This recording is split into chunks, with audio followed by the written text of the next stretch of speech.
Big thanks to Upper Story for sending Bridge or Bust for this game spotlight discussion. Hi there, and welcome to the first official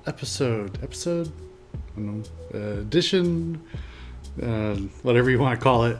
The first thing that isn't just the overview of Astro Tea Sessions. Again, I'm Jeff, here to present today a game. We're going to talk about Bridge or Bust. The box is here behind me, some of the game pieces are here in front of me. So, Bridge or Bust is a game focused on building bridges to move a little toy truck, and yeah, it winds up ding ding ding from one side of the bridge to the other. Something that I really enjoy about this game in the Steam environment is it really focuses on some of the engineering principles of how bridges are built. You're snapping into rotating pieces, so you have some compliance. The bridge sections expand and contract. Here, let me show you how that looks.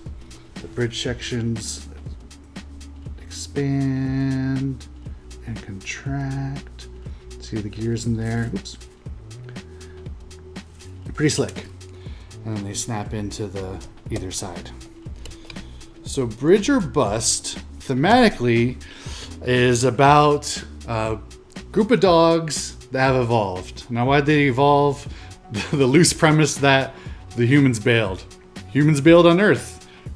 All right, there. So, is this a space exploration game? No, but humans left Earth, went into space, left the dogs, and the dogs need to expand across this archipelago, the series of islands, using bridges. So each is a series of challenges where you're missing certain components and you're building the bridge out to carry different weights. So these weights in the back of the truck can be loaded depending on the certain mission that it presents to you.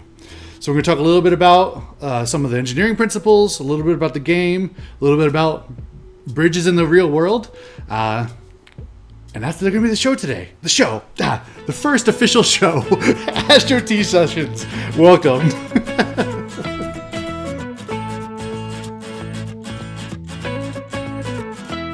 So Bridge or Bust features three-ish primary types of bridge. So there's truss bridges.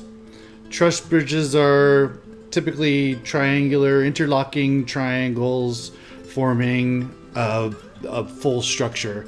The triangles help distribute the load across all of the structure of the bridge.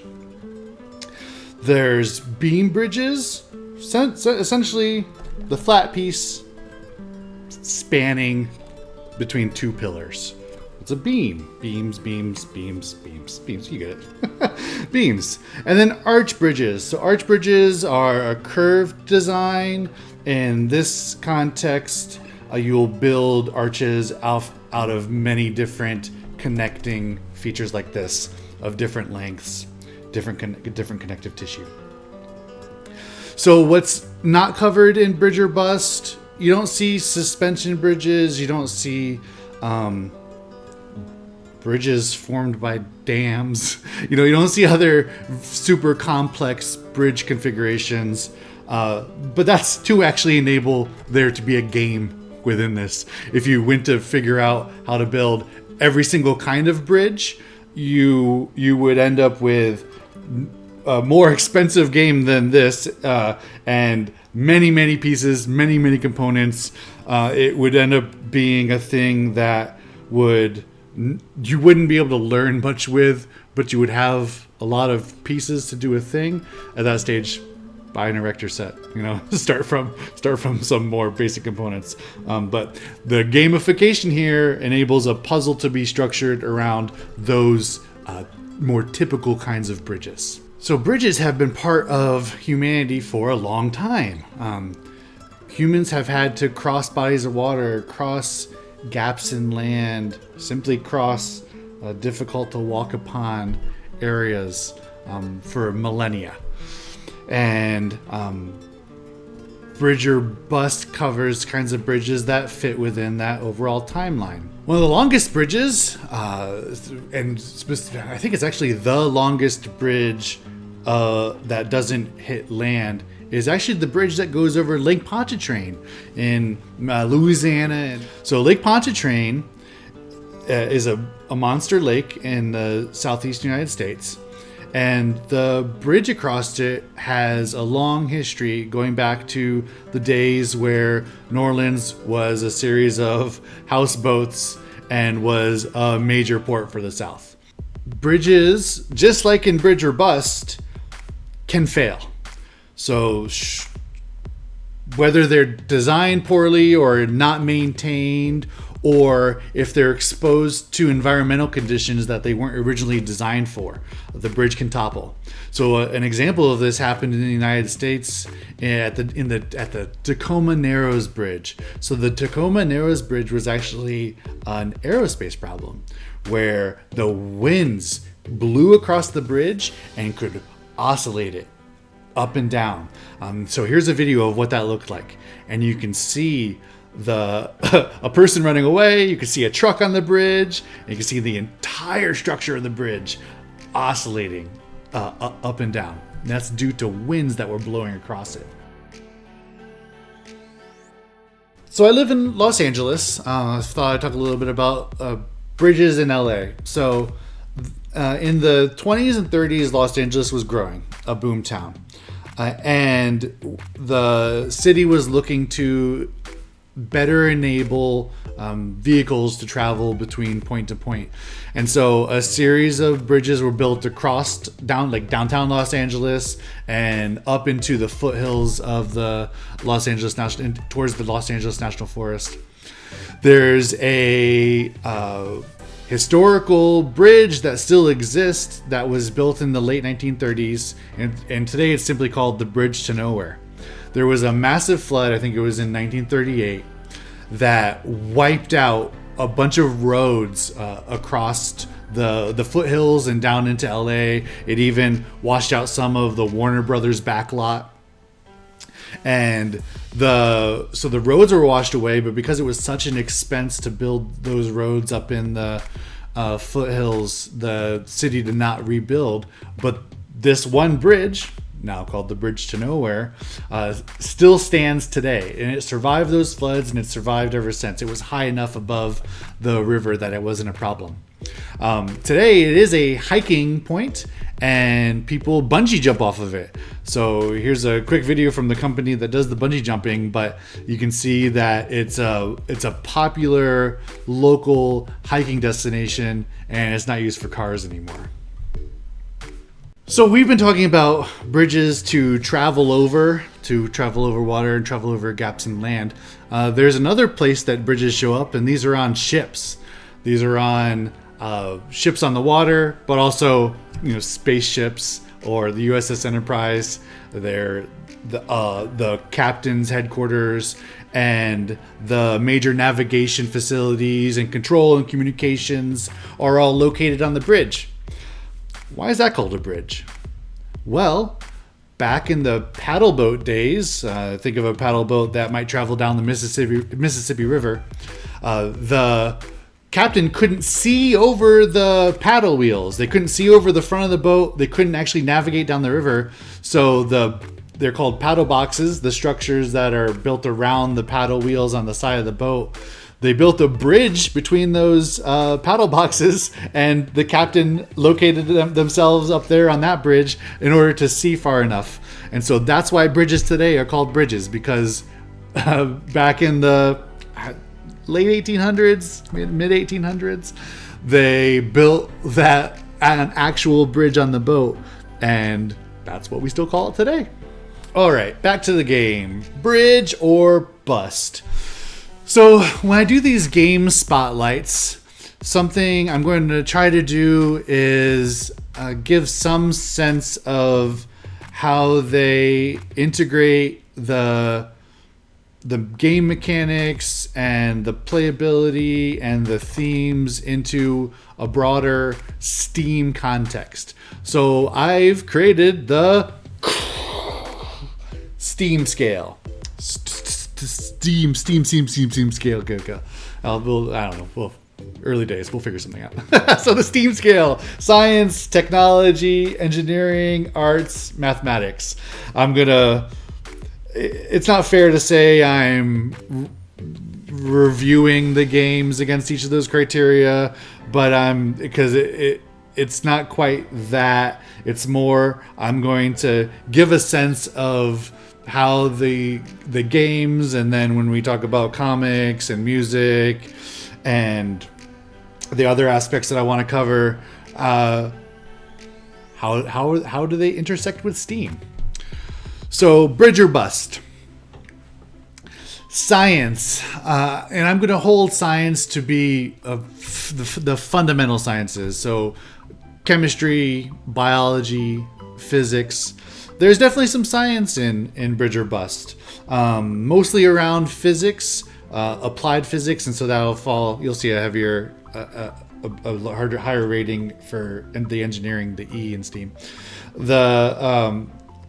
But I'm going to give this puppy 2 out of 10 for science. Because it is very, very, very much an applied science. So not to say it doesn't get you thinking about some of the fundamental sciences, but that's not core to what this guy is. All right, technology. There's some really interesting approaches here. There's a really clever component design in Bridge or Bust. So you have the wind-up car, you have the way that the bridge pieces expand and contract, the way that the structure of the bridge balances itself and can handle those changes, the way that when the bridge falls, it's really fast to pick it back up and take a step back from what you built. So, but thematically, the technology focuses, as you can imagine, on bridge tech. So let's call that a 4 out of 10 for technology. So it's not cutting edge tech.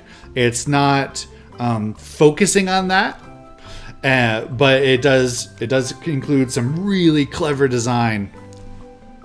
And maybe I'll say the ratings I'm giving. This is number 1, right? So this is setting the standard. So I don't want to go too far high. I may come back and revisit some of these. We'll see where that goes. All right, continuing down the Steam scale, engineering. That's where this game shines. This game is very much an engineering game. It is teaching engineering components, and it is teaching engineering topics. It is covering bridge design. If you wanted to, you could get out pen and paper and do a bridge analysis and come up with your designs from engineering fundamentals. So from an engineering standpoint, 8 out of 10. There's strong engineering tie-ins. And if you're trying to explore engineering topics, if you're trying to teach a kid or teach an undergrad student about bridge engineering, this game can help support that. Arts, there's a really clever, it's cute. There's a story that goes along with Bridge or Bust. It's simple, but it comes with some great art in comic book form, and that comic book drives the missions that you explore.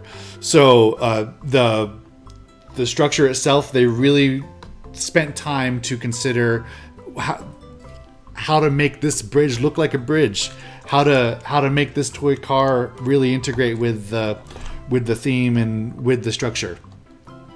So while this isn't a arts focused activity, there is some of the creative side of your brain at work here to build your bridges. So for arts, I'm gonna sit this in the middle, 5 out of 10 for arts.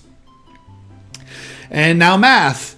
There's some qualitative math. Like I said, you could take this to pen and paper and get in some real hard math. But in general, there's not a lot of math used. The scoring is qualitative. This passes across the bridge or it doesn't. And so you're not exercising some major math skills, and that's okay. This game, like I said, is focused on applied math and applied engineering. So for math, I'm going to call it a 3 out of 10. So there, the first Steam scale. Again, we'll explore that and see how that develops. But that's where Bridge or Bust lands. Because you are helping this group of dogs explore their archipelago and expand their community. Oh, it's not quite a 4X game. No, I'm not going to talk about that. So and we're in the middle of summer during the shoot of this video. So I want to talk a little bit about an iced tea that we have at Astro Tea Company. So we have this summer peach iced tea for the dog days of summer. If you're interested, hop over to astroteaco.com. This will make a full pitcher of iced tea. It's great. It is tea forward, and it has a nice sweet peach backing. And with that, we close out our episode show. We'll get there. We'll figure out what to call this thing. But thanks for joining us on another Astro Tea session. This was Bridge or Bust. I'm Jeff at Astra.